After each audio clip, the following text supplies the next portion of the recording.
Hey guys, here we go. About to kick off another one. I'm just at my old high school. It's changed a lot. I'll get to why I was here, but I'll just kick off right into it. My paranoia. Now this is pretty hectic. When I moved into my mum's, the Asians that lived behind there, remember I showed you the fence there, and there's a little unit out the back. They had new neighbours. The Asians sold the joint. There's some Aussie Sheila there with her bloke, and I believe that they were undercover like CIB to watch me,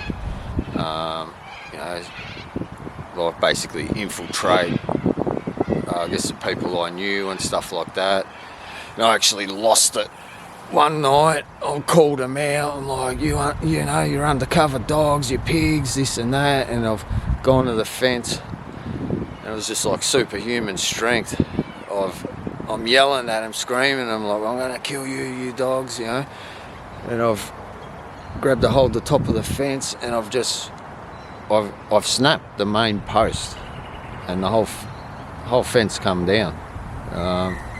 It was crazy, so I would have freaked them out, freaked me mum and stepdad out. And I was actually planning, I knew these guys that were, bringing in guns and fireworks, mortar shells. I was going to grab a couple 90mm mortar shells, and the plan was I was going to tie one to the gas main, which was on one side of the house, and then lob one through the lounge room. And thank God, when the containers, because I was waiting for the shipment to come through, they got busted in the docks, 2 container loads full of guns and weapons and stuff. So that plan went out the window. And yeah, I was just nuts. Like, I used to run, if I heard a chopper or something, I'd run and climb on the roof and watch the chopper. And I was just super paranoid, deluded in my own world. And at that time I was hanging out, with these crooks that were doing all the fraud. And we used to go to this girl Jenny's house, smoke cones there. I'd go out and do my rounds, selling smack and whatever else, making money. And go chill there, smoke cones, and wait for my parents to go to sleep. This one night I've walked down past my mum's, and I could see the front light was on. I didn't want the drama of going in there, that my mum and stepdad carrying on that I was stoned and this and that. So I walked here to my old high school, and it's a lot different then. They've done a lot of work to it. That's the gym just behind me there, and they didn't have those portables there either. And there's a lot more trees. There was all bushes in front of the car park here. That stood about pretty high. And this spot here, which is now undercover, they had 2 spots where this concrete is. You can see there's paving there. Well, this concrete, they had 2 spots here that we called the box, right? So it was basically like a U shape, 2 of them, that was surrounded by bushes, and in the U shape you could sit on these chairs, like wooden planks. And we were terrible. We used to throw rocks at people and that, walking past, picking on the wannabe bullies and the cool kids, And anyway, so this night I've come here and I've sat down in the box. And I used to carry a big Bowie knife because I was dealing smack in Dandy, and one day these 2 guys, big creams, they were huge, they got me cornered. They asked me how much gear I had, and I'm like, 4 points. And I had 15, 20, but I sensed what they were up to. And they got me cornered, pulled out a massive machete out their dacks. So what I was going to do, I spat out 4 and gave it to them. So I'm like, after that, never again. So what I used to do, I used to tie a belt and have a big Bowie knife hanging here so I could just pull it straight out from under me. But this night, when I come here, I didn't carry it, right? Which was unusual because I carried it everywhere I went, So I've come here, I've sat down, and I'm just chilling. It's night time now too, mind you, and I seen these two people, well, what I thought was two people anyway.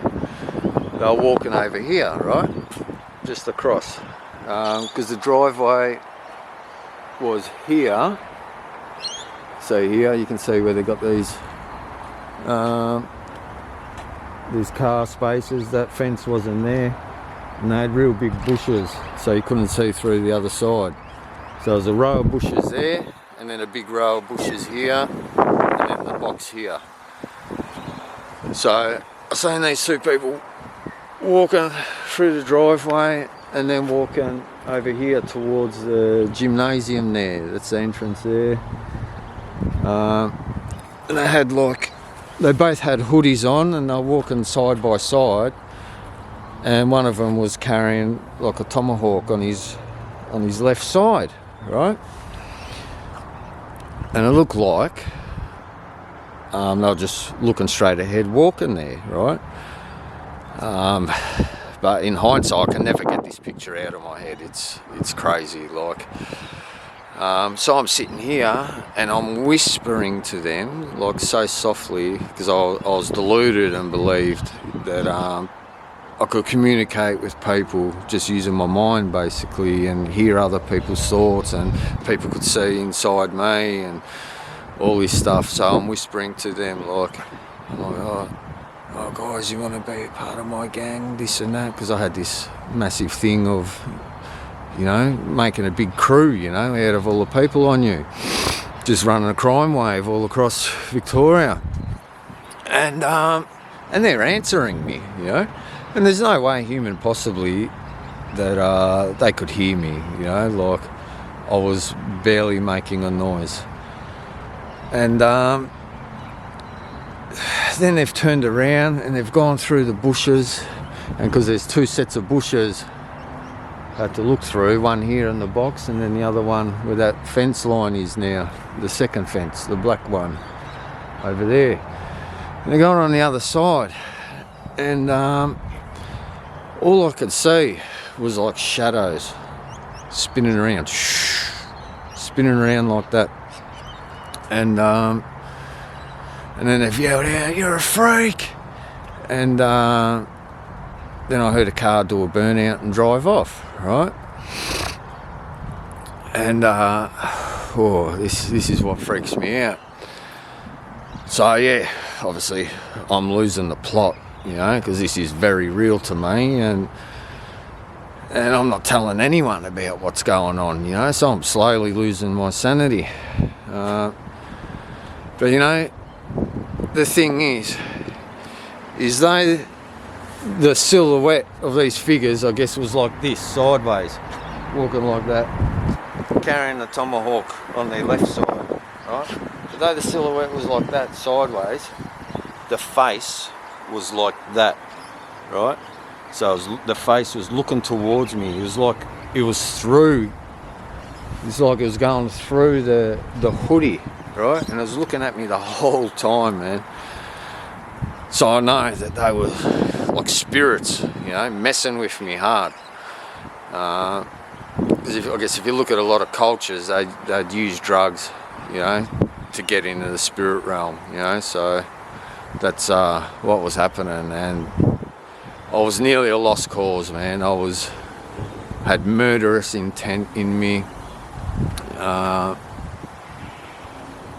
was losing the plot, you know. So, but something happened that changed, and it took a while before things started to change, but we got there. So tune in, thanks for tuning in, subscribe and all that good stuff, and bless you guys.